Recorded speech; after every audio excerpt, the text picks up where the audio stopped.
Hey everybody, Kurt Davis here with Real Estate Wealth Coaching, and today we're going to do a video that is geared primarily for new real estate investors who are, maybe entering the world of wholesaling and they're looking to do their first deals. And we're going to talk about how do you come up with the formula for what to offer on property. Now, before we get into that, we're putting out a lot of new video, a lot of great content. If you wouldn't mind either clicking the subscribe button, make sure you follow us. You'll know when we put out new video, new content. Also, if you like this video, make sure you click the little thumbs up, like button, share it with a friend. Feel free to share it on social media. We really appreciate it. So with that being said, we're going to talk about the offer today. So we're going to kind of cover what the basic formula is. We're going to use some examples. Another question is does this formula work for every deal? There's lots of different price ranges we're talking about. Does the formula work throughout different price ranges? We're going to look at that and see if it does. And then another thing I hear a lot of people talk about is wholesalers will sometimes have a minimum fee that they would like to make, minimum per deal. So maybe it's $2,500, maybe it's $5,000, $7,500, $10,000. I'm not really sure. We're going to talk about that a little bit, and we're going to see how that may play in to how you make your offer. All right, so the basic formula, and I've kind of written it out.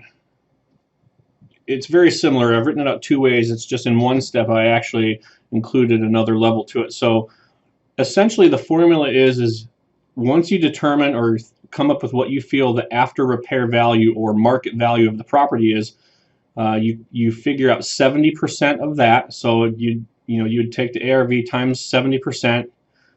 Whatever that number is, you minus out the repairs.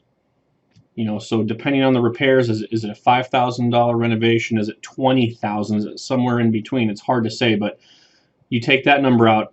If you want to take it to another level, you do the same exact formula. When you get to repairs, you also then subtract out the fee, and what the fee is the wholesaler's commission. So if you're a wholesaler and you need to make $5,000 per fee, you need to also back that out of the transaction, and that is essentially what you would offer to the seller. So if you look at an example down below here, we're using $100,000 ARV as an example. So 100,000 ARV times 70% comes up with 70,000. Estimated at a $20,000 repair, renovation repair. That 50,000 represents that's what your buyer could pay for the house, meaning you need to get it lower. So if you look at the next line down, you take that same formula and you add in, say, whatever your fee is, 5,000. Now essentially you need to offer 45,000 on this particular property and get it under contract. Assuming that all these numbers are accurate and correct, that's where you would need to be on this particular transaction. So this is kind of the general formula that a lot of wholesalers use when making offers. Now, I can tell you that a lot do not follow this, just by a lot of the offers I've seen and a lot of property that come across our desk from wholesalers. But nevertheless, this is just a guide, essentially. All right, so if your cash buyer is a fix and flip company, maybe a turnkey provider, someone who's going to buy the house, fix it up for resale, a lot of times they have a standard profit margin that they like to make in these deals, and usually it's very similar, whether it's a cheaper property or a little bit more expensive. So repair costs and profit margins do not work on percentages. And like I said, we're going to show some examples here in the next few slides on how this plays out.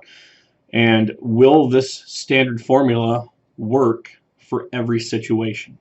We'll see. All right, so I see what's going on here. Okay, so this first example here, now I'm in the Memphis market, and it's not uncommon that you see flippers, turnkey providers selling a house for 70,000. So if you got a 70,000 ARV and you factor in 70% out of that, gives you 49,000. Assuming that it's a $15,000 repair, you're left with $34,000. So $34,000 represents what your cash buyer can buy this home from you. So you need to get the property less than $34,000. And this is where I think it gets tough when wholesalers say that, you know, they want to make $10,000 minimum, because essentially that means that you would need to get this house locked up for $24,000. And I'm not saying that that's not unrealistic or it won't happen, because it can and will happen, but this just gives you an idea of where your cash buyer is going to offer on this particular property, so you need to get it lower. $100,000 property, same formula. With this example, $100,000 minus the 70%, factor out $15,000 in renovations, leaves you with $65,000. So that's where your cash buyer can buy this property from you at $65,000. You need to get a little bit less. $150,000. You follow this formula. 70% of that is $105,000. Subtract out the $20,000 in repairs, you're left with $85,000. So in theory, $85,000 is what your buyer can pay. Now, we're going to look at this in the next slide and break this down to see how this actually works. But one final example, I feel like with the $70,000 to $200,000, I've covered a large range of properties, price ranges that will work over a lot of different markets. So $200,000 minus 70% gives you $140,000. Subtract out $25,000 in repairs, and the reason why I upped the repairs a little bit is usually on houses that are going to be in and around this price range, the houses are a little bit larger, they're nicer areas, so a lot of times renovation costs are going to be a little higher. You factor out the repairs, which leaves $115,000. So in theory, on a $200,000 ARV, your cash buyer can offer maximum of $115,000 on this one. So the question is, does this work throughout all these different examples? Well, if you looked at the $70,000 example, running a example formula on how we would typically buy properties, this $70,000 example, I could pay around $30,000 for it. So in this first example, the wholesaler needs to get the property a little bit less than that. My max offer on that would be around $30,000, so they need to get it a little less, say $25,000 to make $5,000. On a $100,000 example, I'm ballpark in it at around $60,000. So can they get it for $50,000, $55,000? Possibly. $150,000 example, run the formula, says $85,000. Now, if you look, my max price on this one for my formula is around $100,000. So in this example, it's quite possible that the wholesaler might have a little easier time getting a property like this, or maybe will make a larger wholesale profit potential.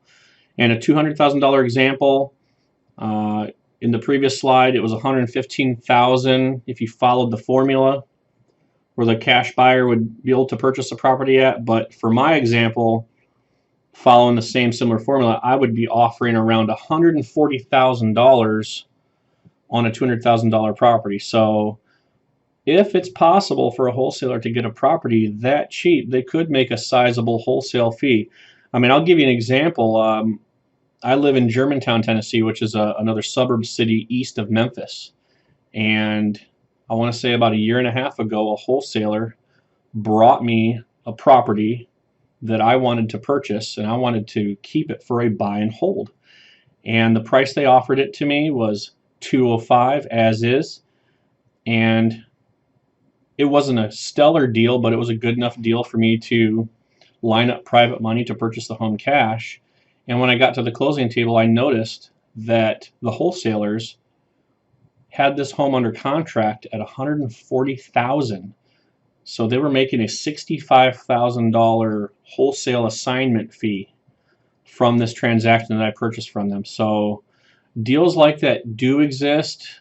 They're, you know, $60,000 profit deals are I don't want to say few and far between, but they're not the norm. Let's just say that. So, but that I wanted to put this slide together so that you could kind of see how these same deals would work for someone like myself. All right, so, you know, in wrapping this presentation up, The formula that you see that I've talked about in this presentation, it's really a general guide. What I actually suggest is as you're wholesaling, as you're getting started in your business and you're building actual cash buyers, I feel it's important for you to learn what your cash buyer's formula is. Like for example, a rule of thumb for me is $45,000.